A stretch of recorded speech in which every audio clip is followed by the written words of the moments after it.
ও দুনিয়ার মুসলমান, ও আল্লাহর গোলাম, আল্লাহ পাক রব্বুল আলামিন দুনিয়ার জগতে মানব জাতিকে পাঠাইছেন একমাত্র তার আনুগত্যের জন্য। আল্লাহ পাক রব্বুল আলামিন কোরআনুল কারীমের মধ্যে বলেন, ওয়ামা খালাকাতুল জিন্না ওয়াল ইনসা ইল্লা লিয়াবুদুন। আমি দুনিয়ার জগতে মানব এবং জিন জাতিকে সৃষ্টি করেছি একমাত্র আমার আনুগত্যের জন্য। ও দুনিয়ার মুসলমান ও আল্লাহর গোলাম, আল্লাহর বিধিবিধান বাদ দিয়া, আল্লাহর হুকুম হাকাম বাদ দিয়া যদি তুমি দুনিয়ার পিছনে ছুটতে থাকো, আল্লাহ পাক রব্বুল আলামিন বলেন, বান্দা দুনিয়ার জগৎ আমি সৃষ্টি করেছি, এই দুনিয়ার জগতে তোমারে আমি পাঠাইছি। এই দুনিয়ার জগৎ অনেক ভয়াবহ জগৎ, যে জগতের মধ্যে মানব জাতিকে পাঠানো হয়েছে, যেই জগতে মানব জাতিকে পাঠানোর পর যেই জগতে মানুষকে পরীক্ষা করার জন্য পাঠাচ্ছি, এই দুনিয়ার জগৎ তোমাকে পরীক্ষার জন্য পাঠিয়েছি। ও দুনিয়ার মুসলমান, আল্লাহর গোলাম, আল্লাহর বিধিবিধান বাদ দিয়া, আল্লাহর হুকুম হাকাম বাদ দিয়া যদি আজকে শয়তানের পরিকল্পনা অনুযায়ী জীবন যাপন করো, আল্লাহ পাক রব্বুল আলামিন বলেন এই দুনিয়া তোমাকে চিরস্থায়ী রাখবে না। আল্লাহ পাক রব্বুল আলামিন রূহের জগতে মানব জাতিকে ডাক দিয়ে বলেন, ও মানব জাতি শুনে রাখো, এই দুনিয়ার জগতে তোমাকে আমি পাঠাইছিলাম একমাত্র ইবাদতের জন্য। রূহের জগতে আল্লাহ পাক রব্বুল আলামিন মানব জাতির ডাক দিয়ে বলবেন, মানব জাতি, আল্লাহ পাক রব্বুল আলামিন রূহের জগতে মানব জাতিকে ডাক দিয়ে বলেছেন, আলাস্তু বিরাব্বিকুম, আমি কি তোমাদের রব নই? রূহের জগতে যখন আল্লাহ পাক রব্বুল আলামিন ডাক দিয়া বললেন আমি কি তোমাদের রব নই, সবাই একসঙ্গে উত্তর দিয়েছিল, কলু বালা, নিশ্চিত আপনি আমাদের রব। রূহের জগতে সাক্ষ্য দেওয়ার পরে মানুষ দুনিয়ার জগতে আসার পর আল্লাহর বিধিবিধান মানে নাও, আল্লাহর অনুসরণ করে নাও, রাসূলের ইতাআত করে নাও। আল্লাহ পাক রব্বুল আলামিন বলেন, ওমাকারু ওমাকারুল্লাহ ওয়াল্লাহু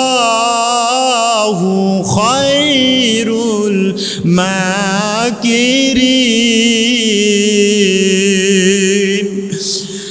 আমি আল্লাহ সার দেই বান্দা, আমি আল্লাহ সার দেই মানুষকে চলতে চলতে এমন সময়,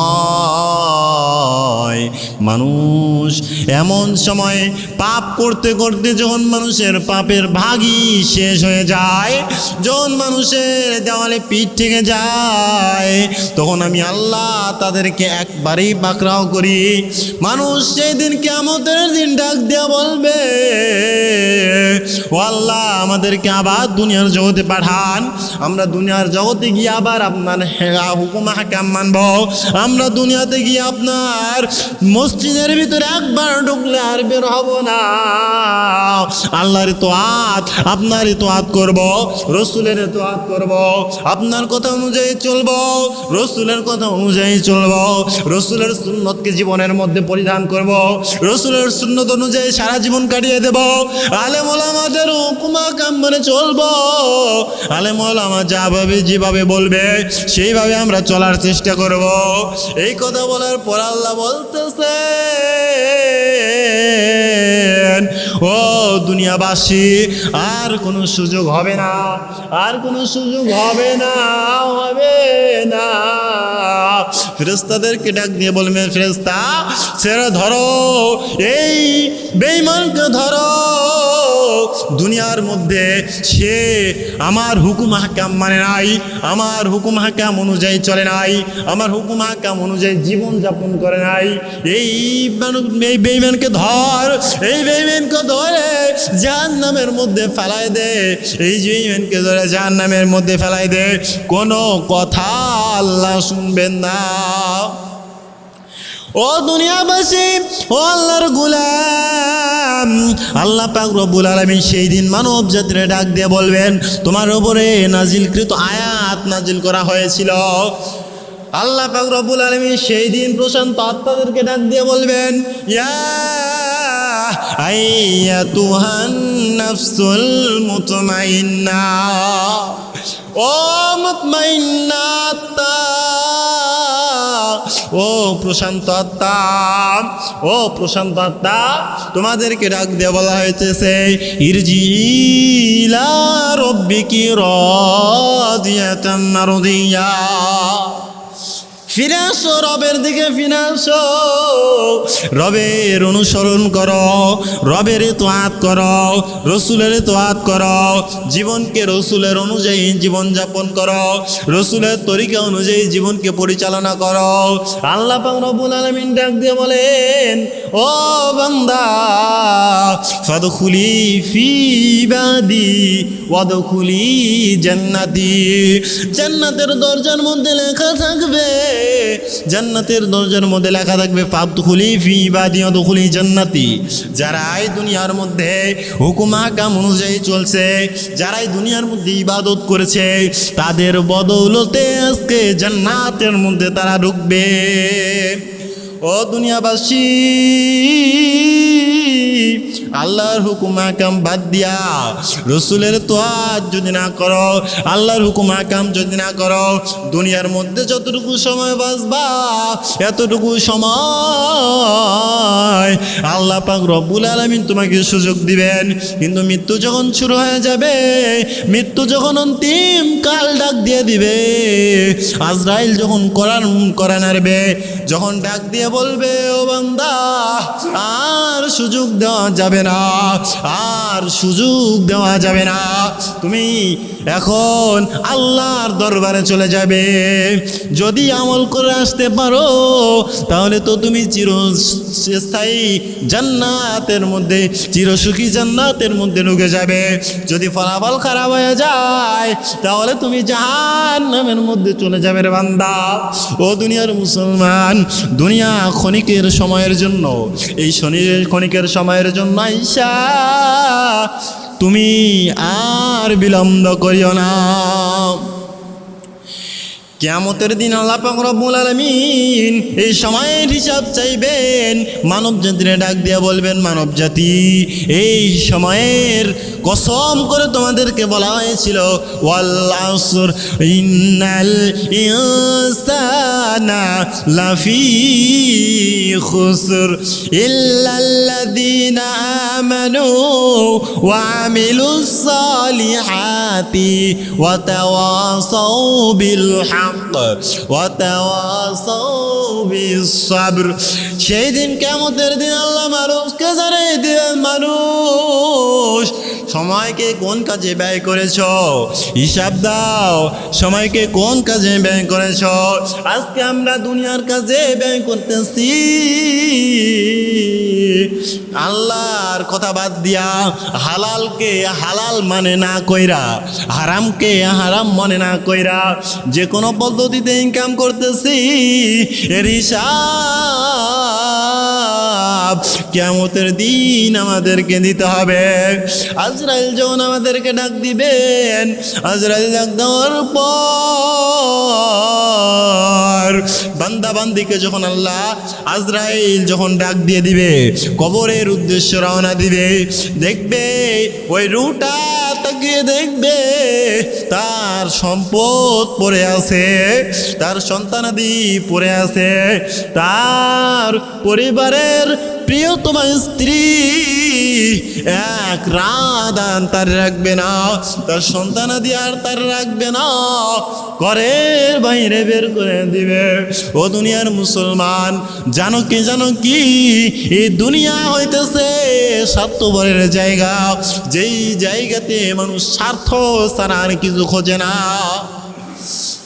দুনিয়ার জগৎ মানুষের স্বার্থের খেলা। এই দুনিয়ার জগতে নিজের জন্য যদি কিছু করতে পারো, এটাই তোমার কামিয়াবি। ও দুনিয়ার মুসলমান, প্রত্যেকটা মুসলমানের দায়িত্ব আল্লাহর হুকুম হাকাম অনুযায়ী চলা। আল্লাহ বলতেছেন বান্দা তোমাদেরকে আমি এত সুযোগ দিলাম, এত সুযোগ দেওয়ার পর তোমরা কাজে লাগাইতে পারতেছো না, এত সুযোগ দেওয়ার পরেও তোমরা আমার বিধিবিধানের দিকে আসতে পারতেছো না। 5 ওয়াক্ত নামাজ পড়ার সময় কতটুকু? 5 ওয়াক্ত নামাজ পড়তে দুনিয়ার জগতের মধ্যে তোমাকে সারাদিনের ন্যায় 2 ঘন্টা আল্লাহ তাআলা চাইলেন। ফরজ নামাজ পড়ো, ফজর নামাজ পড়ার পর ফজরের নামাজ শেষ হওয়ার পর তুমি কাজে বের হয়ে যাও। আল্লাহ পাক রব্বুল আলামিন আয়াতের মধ্যে নাজিল করতেছেন, ইয়া আইয়ুহাল্লাযীনা আমানু ইযা নুদিয়া লিস-সালাতি মিন ইয়াউমিল জুমআহ ফাসআউ ইলা যিকরিল্লাহ ওয়া যারুল বাই', যালিকুম খায়রুল লাকুম ইন কুনতুম তা'লামুন। নামাজ শেষ, বের হও, মসজিদ থেকে বের হয়ে ইনকামের দিকে ছাটো। তোমাকে তো সারাদিন আল্লাহর বিধিবিধানে পড়ে রাখতে বলে নাই, তোমাকে তো সময় সুযোগ দিয়েছেন।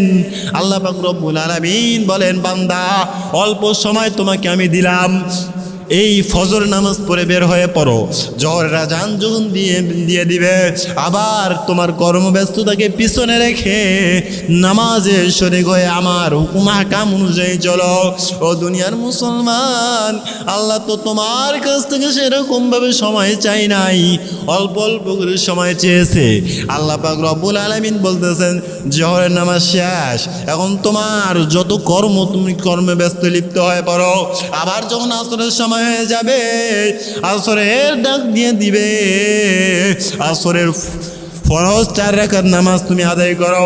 আসরের নামাজ আদায় করার পর বিশাল সময় পড়ে থাকে, মাগরিবের ওয়াক্ত হওয়ার পর মাগরিবের নামাজটা আদায় করো। মাগরিবের নামাজ আদায় করার পর ঈশার সময় যখন হয়ে যাবে, ঈশার নামাজ আদায় করার পর তুমি বিশ্রামে চলে যাও। সারাদিন তোমার জন্য সময় চাই নাই, আল্লাহ তোমাকে অল্প সময় চেয়েছেন। মানুষ দুনিয়ার জগতের পিছনে পয়রা আজকে আল্লাহকে ভুলে গেলা, আল্লাহর বিধিবিধান আর তোমারে ভালো লাগে না, আল্লাহ তাআলার আনুগত্য আর ভালো লাগে না। আমি বলি কি, দুনিয়ার জগৎ ছেড়ে দিয়ে আল্লাহর বিধিবিধানের দিকে ছোট। আল্লাহ পাক রব্বুল আলামিন এই কর্ম ব্যস্ততাকে তোমাকে আল্লাহ পাক রব্বুল আলামিন জান্নাতুল ফিরদাউসের উচ্চ মাকামে তোমাকে পৌঁছায় দিবে।